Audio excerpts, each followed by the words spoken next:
Hello guys, good evening. Nagluluto pala tayo ng chili paste guys para sa ating siomai. Naubos na kasi yung ginawa natin last week guys, kaya nagluluto na naman tayo.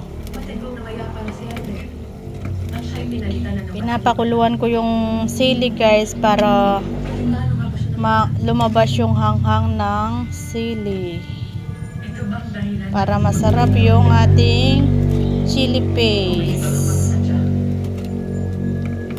Bakit hindi ito ang ginamit ng isang muni? Kasi alam nila mga bagay na tiyak kung magiging masakit para sa iyo. Magiging masakit para sa akin. Industria Estanyar Buenos Aires, Tirena. Ito pala yung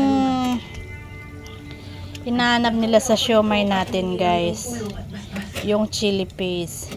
Kasi kahit masarap yung siomai, mas masarap yung chili paste guys, kasi siya yung nagdadala sa siomai natin, yung chili paste.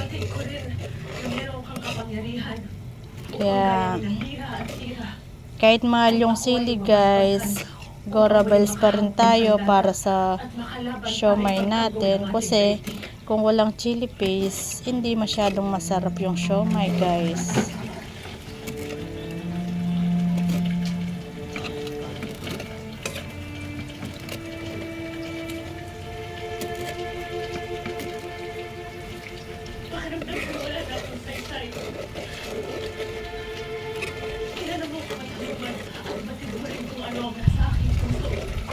Okay guys, thank you for watching.